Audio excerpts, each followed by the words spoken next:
presentaros a Mercedes Vázquez de Prada, que es profesora de Historia Contemporánea en la Facultad de Filosofía y Letras de esta universidad. Las líneas de investigación en las que está trabajando son la historia reciente de España y la política monárquica entre 1950 y 1975. Publicaciones, tiene muchísimas publicaciones. Voy a resaltar una que tiene por la relación que tiene con el tema del que hemos estado hablando en la sesión anterior, ¿no? Que es ahora la más intrigada es la profesora Mercedes, porque no sabe cuál voy a decir, ¿no? Bueno, ya lo sabrá, porque Historia de la familia contemporánea, principales cambios en los siglos XIX y XX. Bien, es profesora de Historia del mundo actual, de Historia de la familia. Ha dado algunos cursos de doctorado como las raíces de los cambios culturales, sociales y políticos en la España del siglo XX, y el tema, como ya saben ustedes, es la secularización de la sociedad contemporánea, una perspectiva histórica. Y nada más, le doy la palabra. Bueno, muchas gracias al profesor José Luis Pastor por invitarme a dar esta sesión.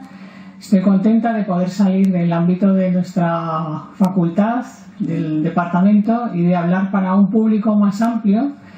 Y bueno, espero que sea capaz de resumir y de decir algunas cosas que puedan ser de interés para todos, porque cuando me propusieron este tema dije, pues qué interesante. Pero luego cuando empecé a prepararlo ya he visto que la cosa era complicada y que tiene muchas facetas, que tiene muchas dimensiones.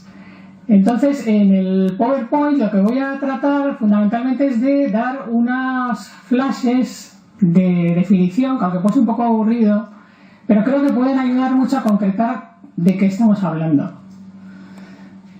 Y yo iré haciendo una relación del tema, pero creo que se refiere a toda la etapa contemporánea. Me voy a ceñir un poco a lo que es el caso de España.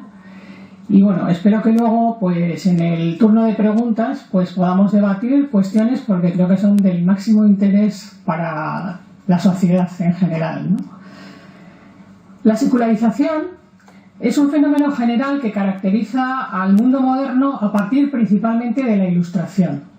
Es algo que comienza antes, de hecho desde el siglo XV, desde el Renacimiento, se produce ya un movimiento de versión desde lo trascendente hacia el hombre, un giro antropológico que se va intensificando, pero es propiamente a partir de la Ilustración cuando esto empieza a adquirir unas características y unas connotaciones que van a tener ya unos efectos muy concretos sobre la sociedad, la política y en general, ¿no? Sobre el mundo occidental.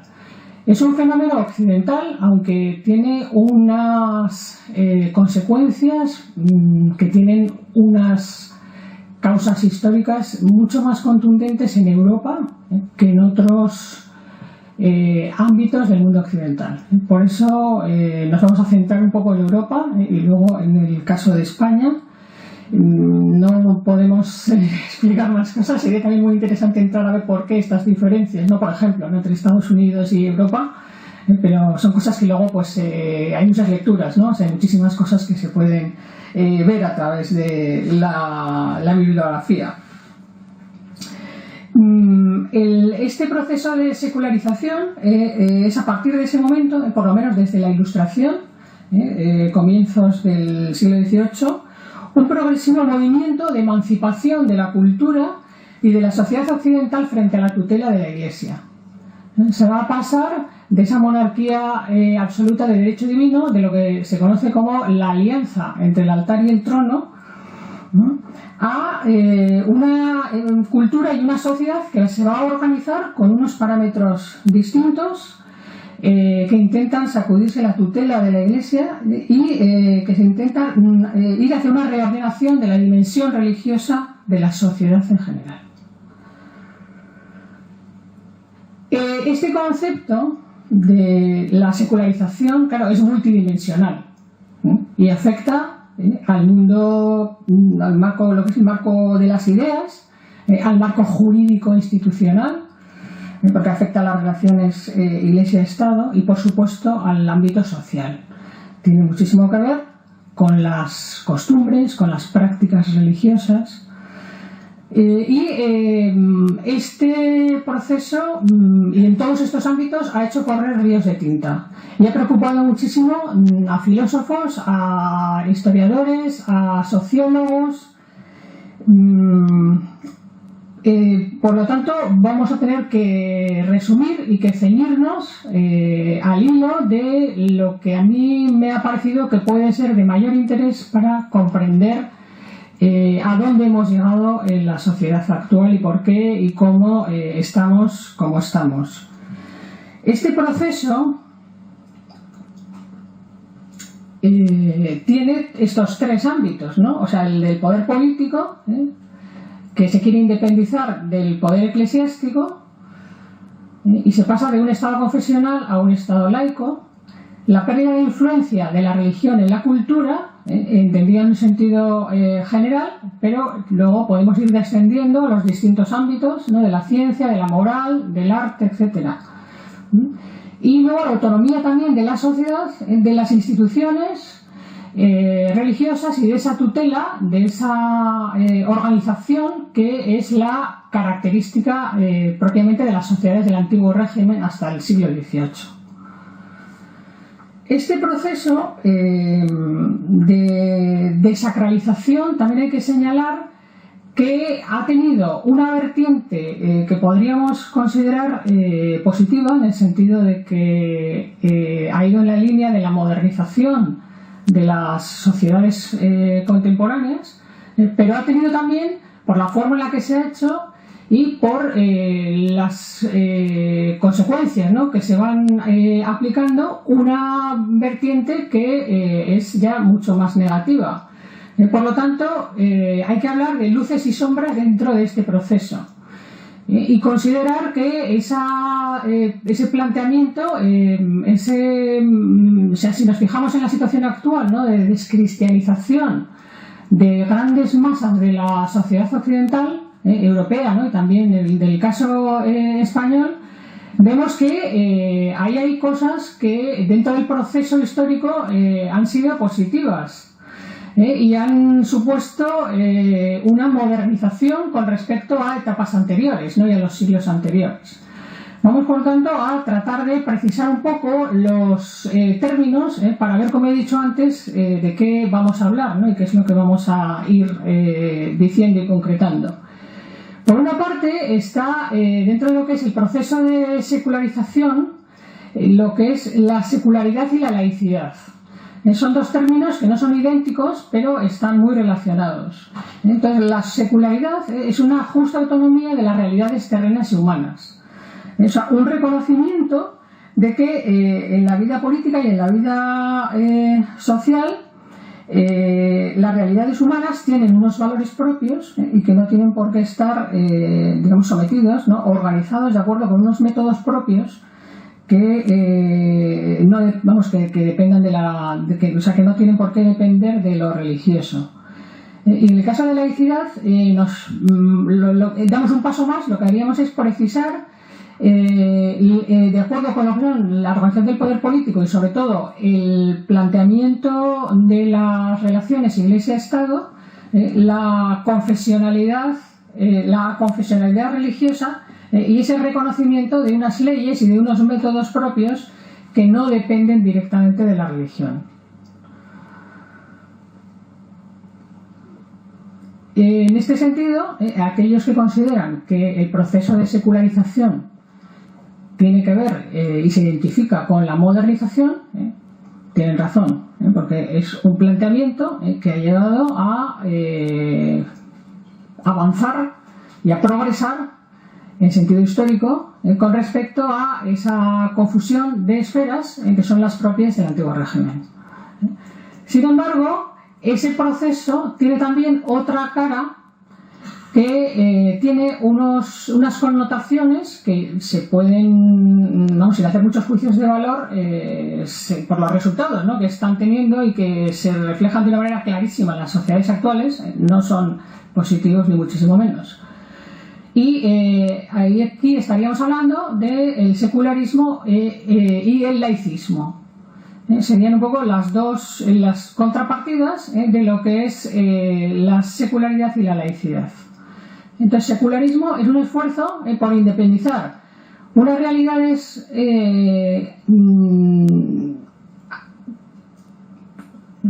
apartarlas completamente de lo que es el plano divino y la moral cristiana. O sea, una independencia total, que es lo que se ha ido planteando en muchos ámbitos, y que vamos a ver cómo y por qué han estado influyendo, ¿no?, en ese proceso.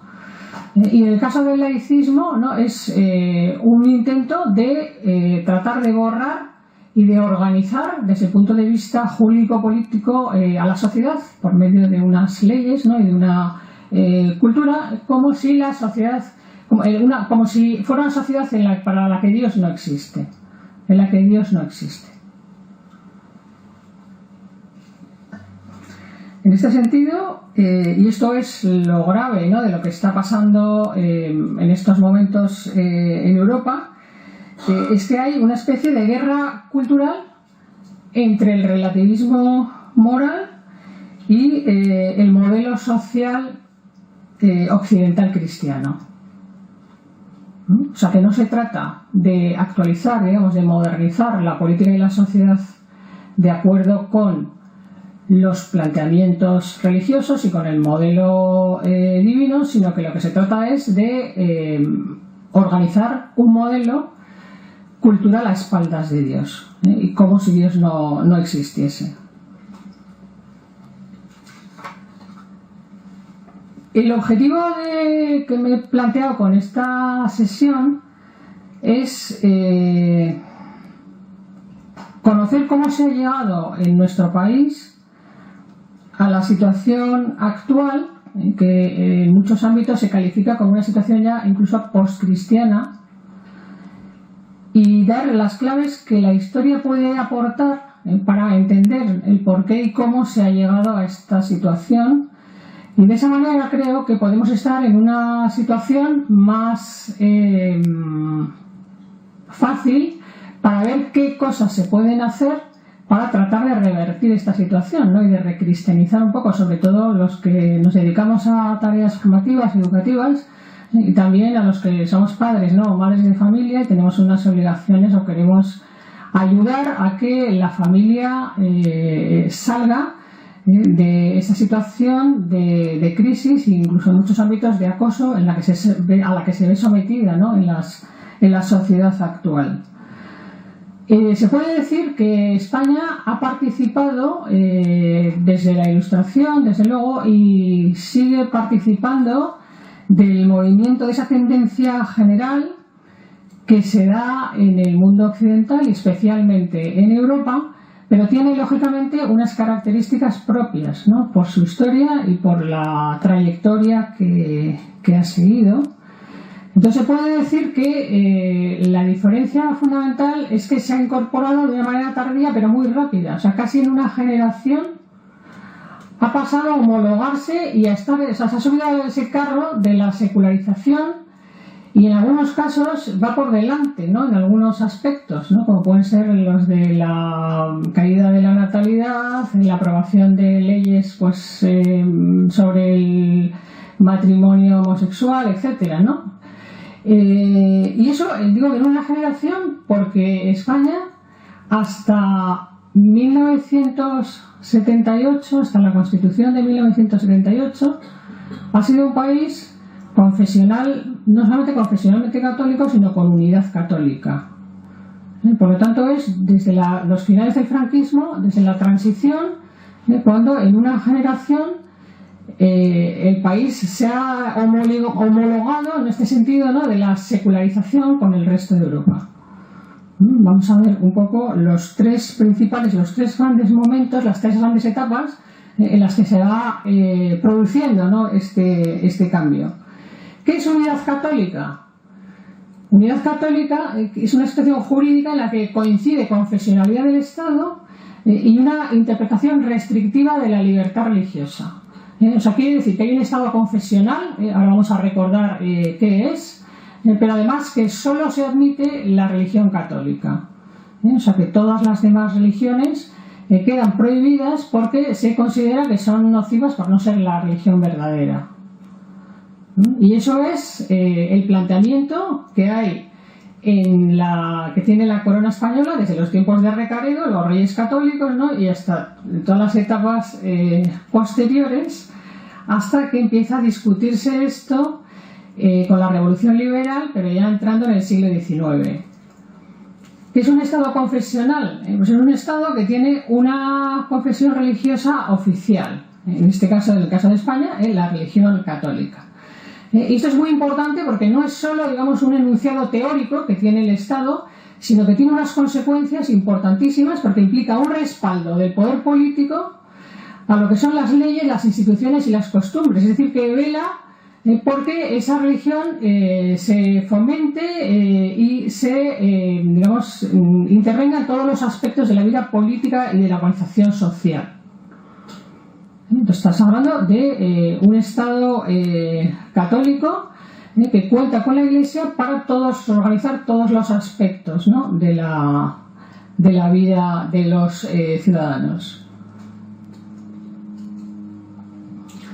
Vamos a ver si hay alguna duda o no queda un poco claro, ¿no? Estas diapositivas que pongo, ¿no? Pues me lo podéis ir diciendo. Entonces, las etapas de la secularización, los momentos en los que se produce, los momentos fuertes de esa trayectoria, desde ese estado de unidad católica a la situación que conocemos actual, ¿no? Que conocemos perfectamente, son fundamentalmente tres. La primera es la de la Revolución Liberal, que comienza con las Cortes de Cádiz a comienzos del siglo XIX, en concreto, como se ha sabido, ¿no? En 1912. La segunda es la Revolución Cultural de los años 60, que es el cambio enorme, ¿no? Desde todos los puntos de vista, ¿no? Político, social, económico, etcétera, que se produce en la etapa final del franquismo. Y esto se va intensificando durante la etapa de la transición a la democracia. Se consolida especialmente en la década de los 80 con la llegada al poder en España del Partido Socialista, que va a estar prácticamente desde 1982 hasta 1996 en el poder, ¿no? Y la tercera etapa es la de la década de los 90, que es una etapa de consolidación de la democracia, pero también de ahondamiento, de extensión de todos estos cambios, y que tiene que ver muchísimo también con el fenómeno de la globalización, porque van a empezar, como veremos, a entrar en nuestro país de una manera sistemática inmigrantes pertenecientes, vamos, con otras creencias religiosas que no tienen que ver, ¿no? Con las tradicionales, ¿no? de nuestro país. Vamos con la primera etapa. La primera etapa de secularización en España es, como hemos dicho, la de la Revolución Liberal. Esta etapa se caracteriza, tiene un poco como hilo conductor el anticlericalismo. O sea, es una postura que, más que antirreligiosa, de hecho los liberales, por lo menos en su mayoría, no van en contra del catolicismo, sino que lo que quieren es una reforma, y en ese sentido lo que ellos buscan especialmente es la libertad, o sea, libertad del individuo para actuar, y de la sociedad y del Estado frente a la Iglesia, pero sin enfrentarse a ella y sin tratar de crear una sociedad al margen de ella. esto les lleva a hacer una fuerte crítica de la situación, ¿no?, que hay a comienzos del siglo XIX, que es todavía la del antiguo régimen, hacia su poder económico, por ejemplo, lo que considera la preeminencia social de algunos eclesiásticos, a la influencia que las órdenes religiosas tienen, por ejemplo, en la educación y en la cultura, y en definitiva lo que rechazan es una excesiva injerencia de la religión en la vida pública, de manera que algunos consideran incluso que habría que poner un poco de coto a las manifestaciones externas de religiosidad.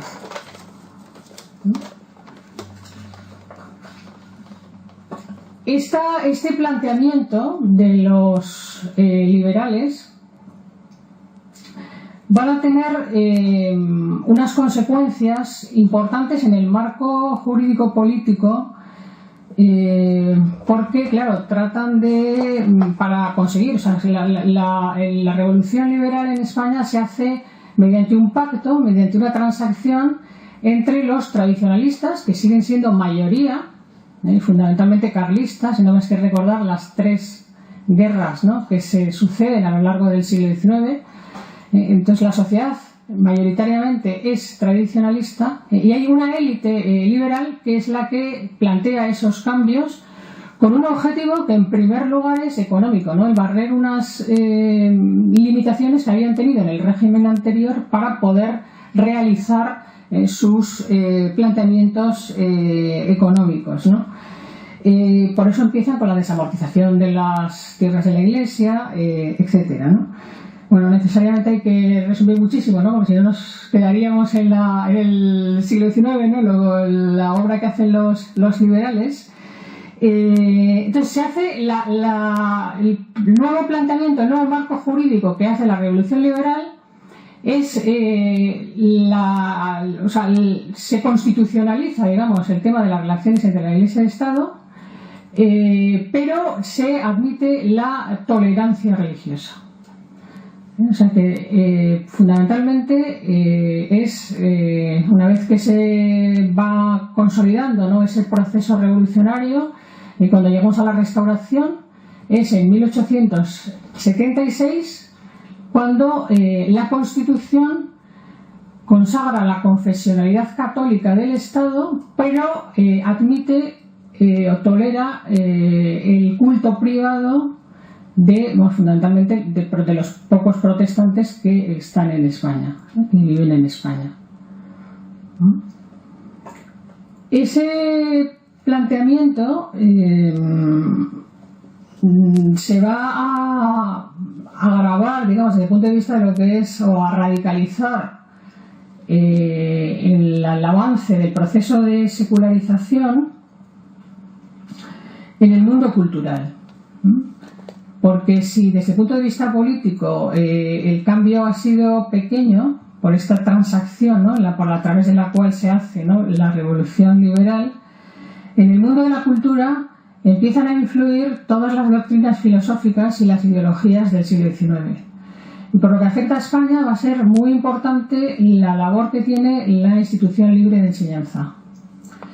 Un modelo que está muy influido por el positivismo, que lo que plantea es una educación laica, liberal y burguesa, que se aparta notablemente de lo que es el modelo católico.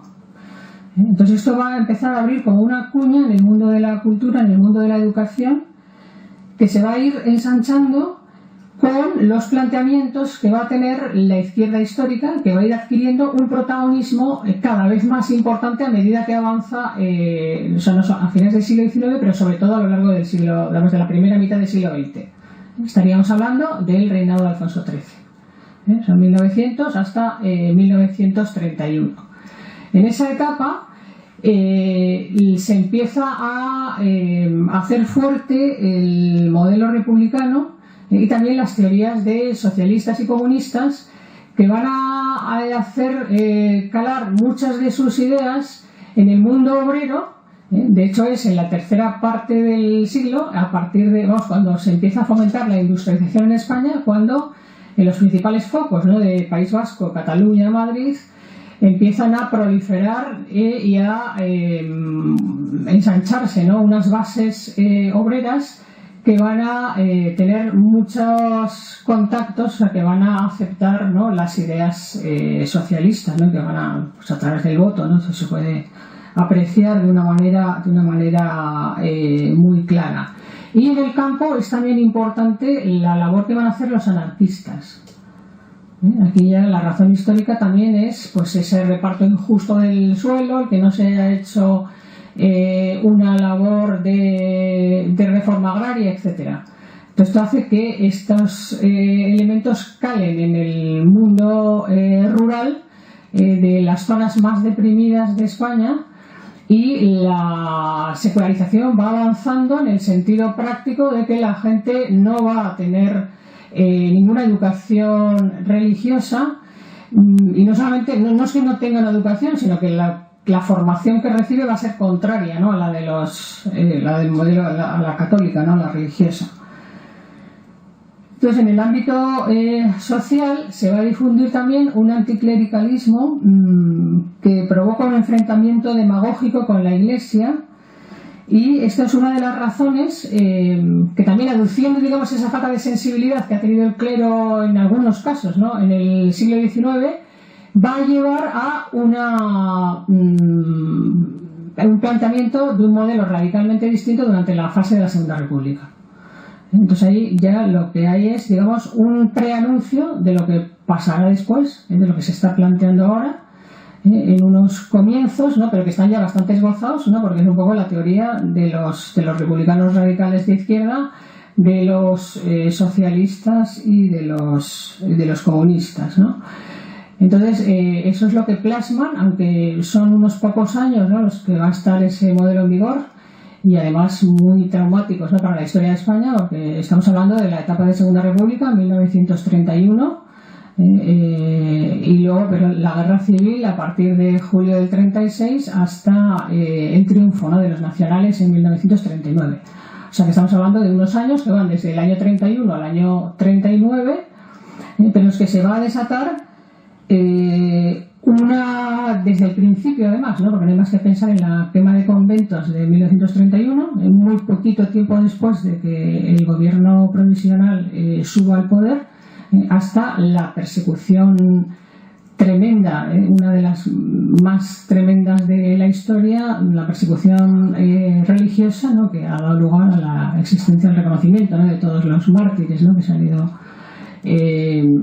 reconociendo a lo largo del siglo XX, y todavía quedan, ¿no?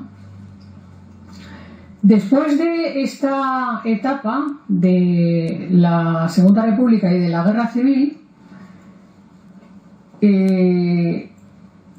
la etapa franquista es una etapa de reconstrucción, de recristianización de una iglesia que ha sido devastada por la Revolución, pero devastada en sentido incluso material, por los incendios, ¿no?, por la quema, y prácticamente por la desaparición al final, ¿no?, de la República, del culto en toda España, menos por razones también políticas en el caso del País Vasco.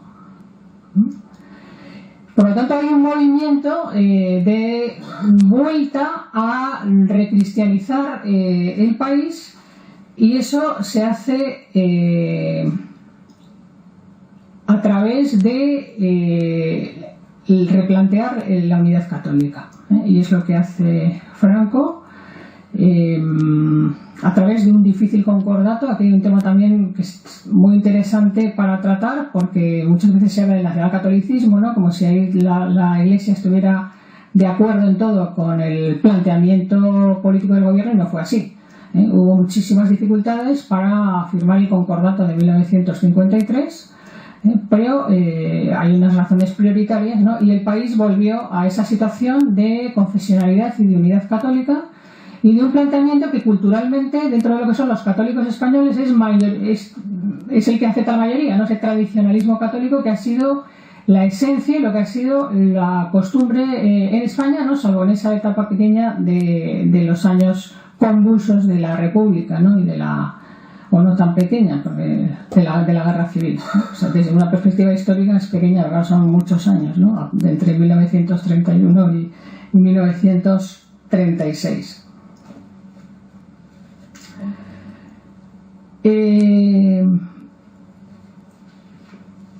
Esta etapa de restauración y además incluso desde el punto de vista del fervor, ¿no?, se intensifica muchísimo por razones de posguerra, ¿no?, de lo que se ha vivido en la etapa anterior, queda abruptamente cortada con la aparición de la segunda etapa en los años 60. Con la revolución cultural de los años 60 empieza un proceso distinto hasta fundamentalmente unos 30 años, ¿no?, desde los 60 hasta los años 90, que implica no tanto una actitud beligerante contra la Iglesia, no es ya algo anticlerical ni frontalmente de enfrentamiento, digamos, institucional con la Iglesia, sino una despreocupación pasiva en relación con la mayor parte de las esferas de la vida. ¿Y esto por qué pasa en ese momento? Bueno, pues aquí España lo que hace es participar, aunque un poco más tarde, de lo que se conoce como esa revolución o contrarrevolución cultural de los años 60. Una revolución que llega en un momento en el que extraña, porque es un momento de bienestar económico general, no es ninguna etapa de crisis económica como otras crisis anteriores de la historia. Y en ese momento pues sorprende cómo esta revolución, protagonizada además sobre todo por la gente joven, trata de romper las normas y las formas de la sociedad burguesa. O sea que se une un momento de desarrollismo económico, de industrialización y de cambio social en la sociedad española, con la aparición de estas teorías que van a tratar de romper y de dar paso a una contracultura, entendiéndola como luchar contra ese mundo del tradicionalismo católico. Desde un punto de vista teórico, las ideas que influyen en esa revolución, y siempre es importante ver cuáles son las ideas que están detrás, ¿no?, de estos fenómenos políticos y sociales, fundamentalmente hay una alianza entre un marxismo cultural. Entonces aquí podríamos señalar como personaje significativo a un alemán, pero que trabaja en Estados Unidos, que es Herbert Marcuse, que lo que va a hacer es una especie de recopilación de elementos culturales del marxismo con las teorías freudianas. Y esto va a ser un cóctel terrible en cuanto a que va a producir una eclosión de liberalización. Entonces lo que se va a tratar es de romper las pautas y los moldes anteriores en el mundo de la familia, en el mundo de la práctica religiosa, en el mundo de lo que es los valores en general de la sociedad española en ese momento, y se pasa a una revolución sexual, a una liberalización de la mujer, ¿no?, pero en un sentido que va a ir directamente a romper la familia, y ahí la consigna es un poco que cada uno haga lo que le dé la gana, no sé si hablas un poco más. O sea que es una liberalización total de impulsos, ¿no?, es meter, o sea, quitar todos los elementos de racionalidad, ¿no?, y de frente a esos instintos, a esos deseos, ¿no?, a esos impulsos que son los que van a prevalecer y los que se consideran como lo que se tiene que seguir, ¿no?, a la hora de actuar.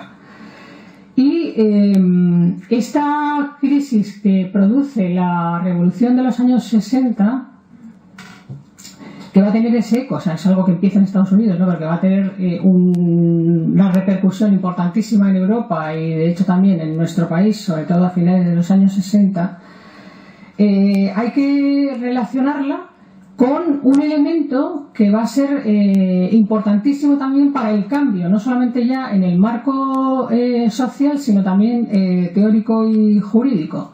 Tiene muchísimo que ver con las decisiones del Concilio Vaticano II y con la publicación de la Declaración de Libertad Religiosa en la Dignitatis Humanae. Ese diciembre se aprueba en 1965. Esta decisión histórica de la Iglesia, que de alguna manera rompe con esa tradición histórica anterior, claro, supone un golpe para el tradicionalismo, en cuanto a que lo que dice la Iglesia a partir de ese momento es que que cada persona, en razón de su dignidad, tiene que decidir de manera personal la religión, ¿no? La que tiene, la que se ascribe, claro, luego esto se ha leído de muchísimas maneras, porque no es una apertura al relativismo, a que cada uno tenga la religión que le dé la gana, ¿no? Por decirlo así, sino que lo que dice es que tiene el derecho y la obligación de buscar la verdad, pero que no se le puede imponer. Entonces esto es lo que termina desde el punto de vista jurídico-político con el Estado confesional, con la unidad católica, y de hecho es una decisión que sorprende muchísimo, bueno, no ya solamente al mundo eclesiástico, ¿no? Por ejemplo a muchos de los obispos españoles, ¿no? Sino también y sobre todo a Franco, ¿no? Al jefe del Estado. Pero claro, es una decisión que se tiene que acatar precisamente por las características, ¿no? de unidad católica, ¿no? Que tiene en ese momento el país. Y se hace la Ley de Tolerancia de 1967, que tiene que cambiar la política y el régimen jurídico que hay en España en ese momento, o hasta ese momento, con respecto a otros cultos, ¿no? Y aquí es fundamentalmente los que están en España son protestantes. También es importantísimo considerar que esta declaración de libertad religiosa va a hacer claro y fácil el proceso de evolución hacia la democracia y de aprobación de la Constitución, la primera Constitución democrática que tenemos en España, que es la de 1978. Entonces, esta Constitución introduce un Estado laico y aconfesional en un régimen de cooperación con la Iglesia. Por eso en 1979, como derivación de lo que dice esta Constitución, se aprueban los acuerdos entre la Iglesia y el Estado, en que se refiere a la educación y a distintos ámbitos. Este cambio entraría dentro de lo que es el proceso de secularización en secularidad, ¿no? Y en laicidad, porque lo que plantea es un Estado neutro, de ninguna manera beligerante con la Iglesia. O sea, lo que hace es acabar con el Estado confesional y con la unidad católica, pero siempre en un planteamiento neutro, e incluso de cooperación con la Iglesia, que sigue siendo una institución a la que mayoritariamente pertenece la mayor parte de la población española. Bien, la cuestión es que inmediatamente el proceso va a empezar a adquirir unas características cada vez más intensas y más rápidas de laicismo y de secularismo, en relación y en línea con las corrientes, ¿no? Y con las trayectorias que se están siguiendo en los demás países del occidente europeo. Entonces, sin la tutela de la Iglesia y desde la transición en un marco político democrático, las legislaciones empiezan a converger, ¿no? En ese sentido laicista, de ir a construir un modelo social que no tenga que ver con la moral católica. Eso empieza en la época, desde que se aprueba en torno a la transición, el momento de la transición, con la despenalización de la legislación franquista. Por ejemplo, la despenalización de anticonceptivos, la despenalización del aborto, etcétera. Y a partir, eso es una etapa que va solamente hasta 1982, aunque ya en el año 81 los gobiernos de UCD aprueban la ley de divorcio. En 1981, aunque es un ministro que enseguida pasará a ser socialdemócrata, pero aprueba la primera ley del divorcio, ¿no? Que hay en la España democrática. Y a partir de ahí, la llegada al poder de los socialistas en 1982 va a tener un programa político que va a ser el de... estamos ya en un momento de desarrollo económico en Europa y en España que no tiene que ver con el modelo marxista, ¿no? De la lucha de clases. Lo que se trata es de cambiar la sociedad. Entonces ahí se produce un modelo, los gobiernos de izquierdas, que lo que plantean es un corrimiento cultural a esos modelos de izquierda. Y esto es curioso, se entiende bien de acuerdo con lo que es de lo que son las corrientes, todas las corrientes ideológicas y políticas ideológicas y teóricas y filosóficas que se van desarrollando a lo largo del siglo XX, ¿no? Y sobre todo a partir de los años 60, conducen, ¿no? O sea que este fenómeno que comienza en la Ilustración se va a ir ahondando desde la antropología cultural, ¿no?, hasta los movimientos filosóficos, por ejemplo, el Círculo de Viena, el pensamiento de Erwin, los posmodernos, las teorías del deconstructivismo. O sea, todos estos modelos teóricos y filosóficos que de alguna manera comienzan el ciclo desmitificador de la religión que inaugura la Ilustración bajo la bandera también de la razón, en lo que van a converger es en un planteamiento que es relativista. Y no solamente un relativismo, sino una dictadura relativista que lo que plantea es que la verdad, no sé si sintetizo mucho, ¿no?, pero ve la verdad como una enemiga de la libertad.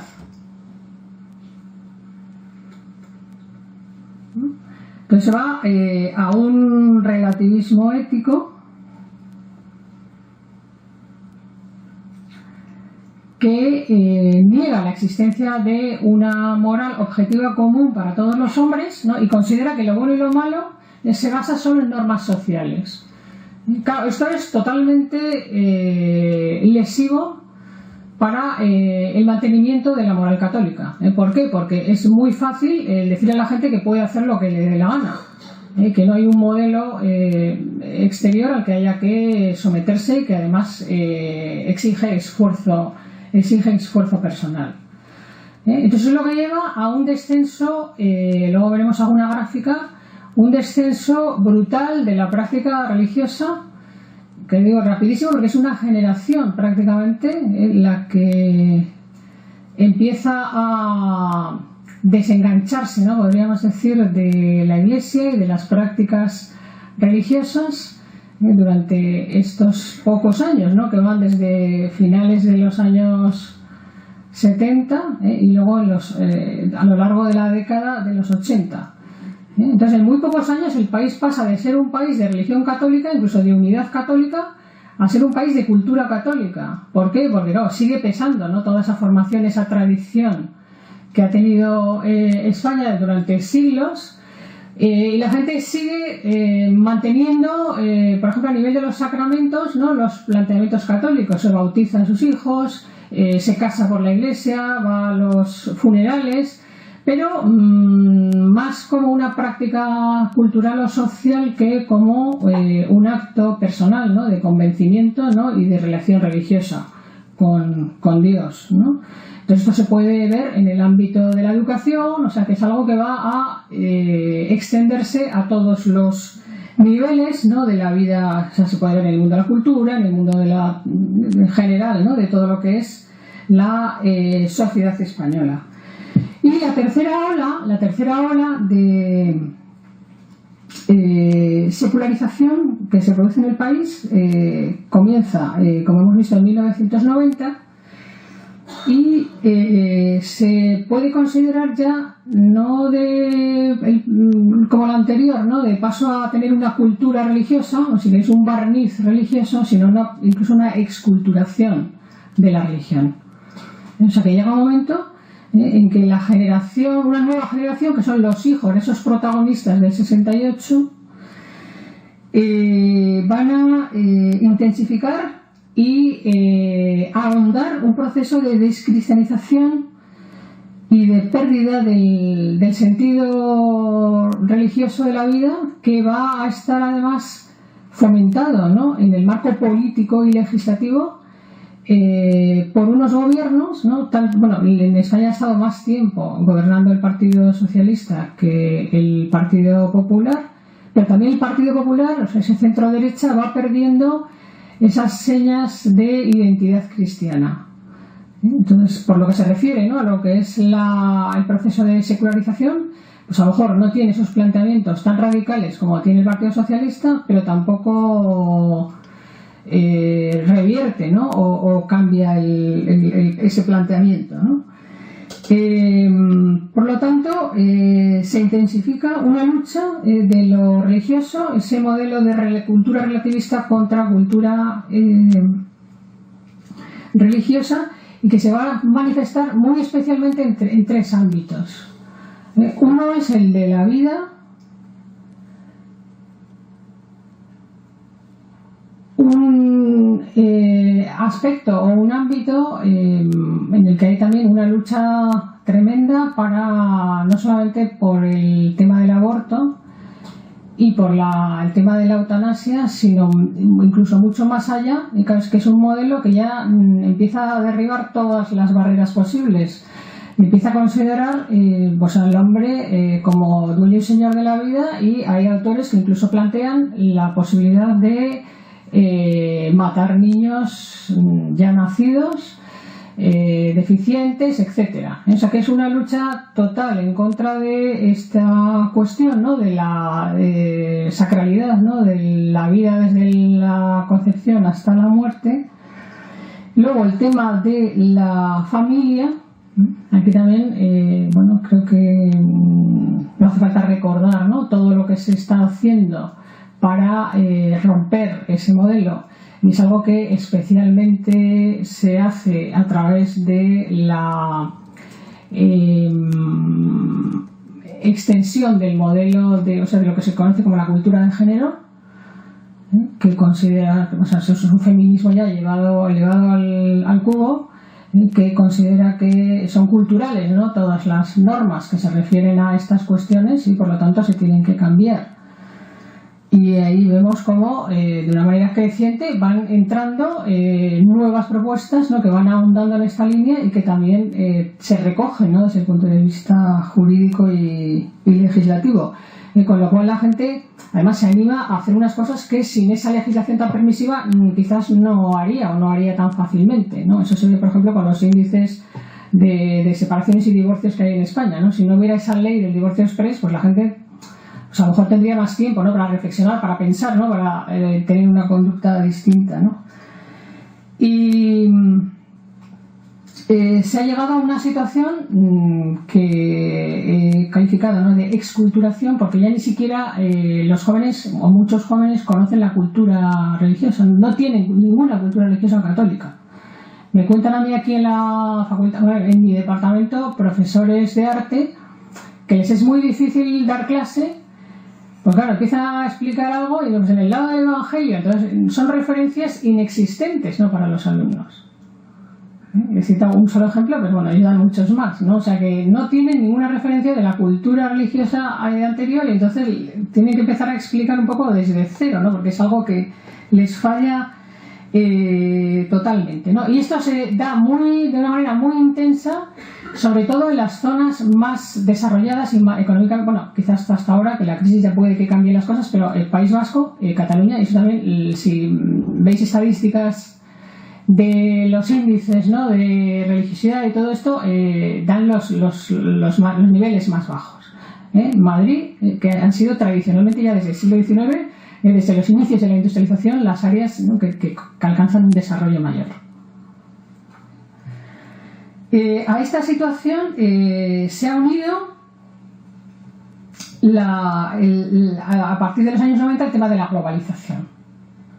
Entonces ahí ya empiezan a entrar otros parámetros y un flujo inmigrante importante que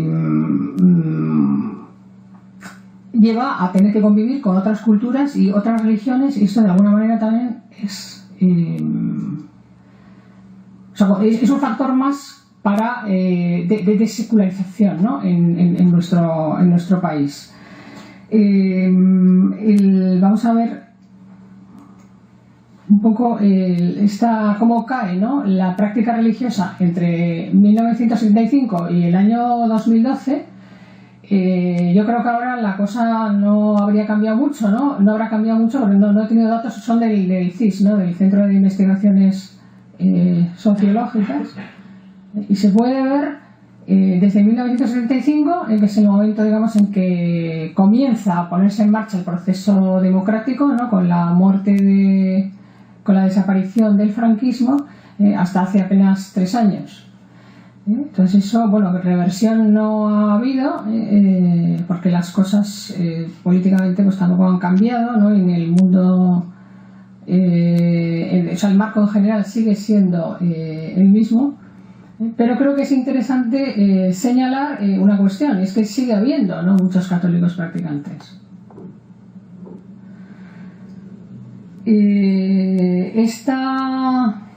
Es verdad que muchos de los que se consideran católicos son unos católicos que la sociología llama católicos sin pertenencia, porque no reconocen o sea, dicen Iglesia no, pero sí que creen en Dios, incluso algunos pues fabrican, ¿no? Su propia religiosidad a la carta.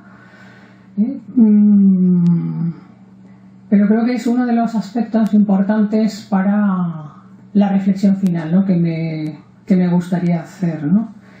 Bueno, desde el punto de vista de este proceso general de secularización, ¿no? Al que España se ha enganchado, ¿no? Con todas las de la ley, pues claro, lo que se puede decir es que estamos en un momento en que ya la legislación no coincide casi en nada con la moral. Y esto es lo que ha llevado a un momento preocupante, incluso pues, claro, para los pensadores, para los no solamente para los educadores, ¿no? Sino para los sociólogos y para los filósofos, ¿no? Y es que empieza a haber un déficit de legitimidad democrática. ¿Por qué? Porque los derechos tienen que tener un fundamento más sólido que el que le proporcione la decisión de unas mayorías. Entonces tiene que haber un anclaje que se sitúe por encima, ¿no? De esa legalidad positiva, ¿no? Y del principio democrático, que es lo que ha salido a la palestra desde hace unos años, ¿no? Cuando intelectuales agnósticos de mucho nivel en Europa, por ejemplo Jürgen Habermas o Marcelo Pera, pues se han planteado la vuelta a esos principios de la ética cristiana y han recordado que esos principios, ¿no? De justicia, de solidaridad, etcétera, son cristianos, ¿no? Y sin embargo han quedado completamente desfigurados o completamente borrados del mapa por las características que ha tomado ese proceso de secularización que casi pretende ya tomar, o que ha llegado ya al suelo, ¿no? A su fondo. Y bueno, plantean, digo, no, son agnósticos, ¿no? Pero plantean de alguna manera la necesidad de revertir una situación que se plantea como nociva también desde gente que no tiene una fe religiosa, pero como nociva, ¿no? Y perjudicial para la sociedad. Bien, entonces, ¿cuál sería la conclusión que podríamos sacar, ¿no? De este proceso? Bueno, yo creo que lo primero que se ha demostrado es que es falsa, aunque ya desde los años 80, ¿no? Se va sabiendo, ¿no? Lo certifican los propios sociólogos, que la modernidad sea incompatible con la religiosidad, ¿no? Y eso se puede ver de una manera, desde el punto de vista histórico, por ese florecimiento que ha habido a lo largo del siglo XX de los movimientos apostólicos, ¿no? Aunque estamos quizás en una situación en la Iglesia en que hay menos personas, pero es personas que están, digamos, que están más formadas y que tienen un deseo muy grande, ¿no? De hacer las cosas bien, ¿no? Y sobre todo de influir y de apoyar al resto de la sociedad. Que se ha dado esa paradoja, en segundo lugar, esa paradoja aparente, ¿no? De que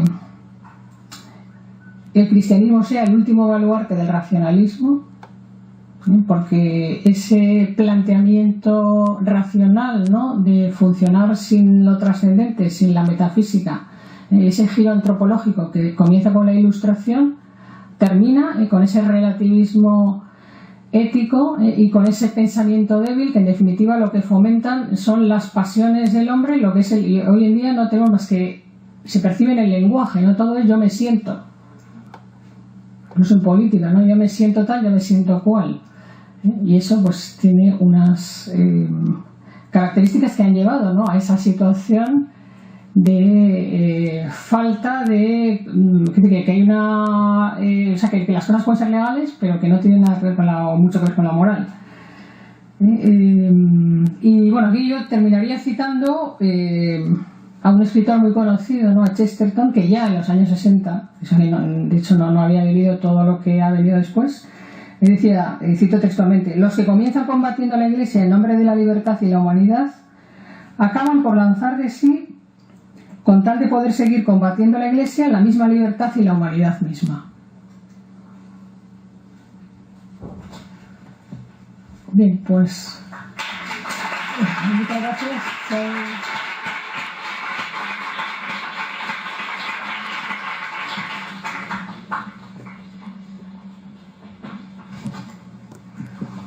No hay preguntas. No sé mucho, pero...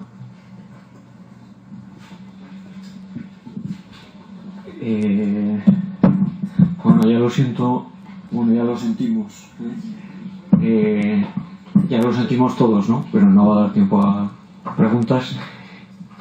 Simplemente quiero agradecer a Mercedes el esfuerzo que ha hecho para afrontar un tema tan difícil en tan poco tiempo, con esa gran capacidad de síntesis, con una gran claridad expositiva, y que nos ha hecho, por lo menos, bueno, aunque ya probablemente lo conocíamos, pero nos ha hecho caer en la cuenta una vez más de que la sociedad en la que nos movemos no se ha puesto así de repente, sino que viene de lejos y tiene sus causas, y eso también nos ayuda a la hora de transmitir la fe y de educar la fe en el ámbito en el que cada uno nos desenvolvemos, a ser más comprensivos también con los demás.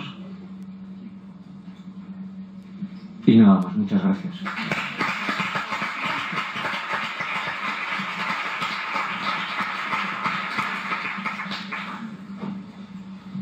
Pues ahora hay una película.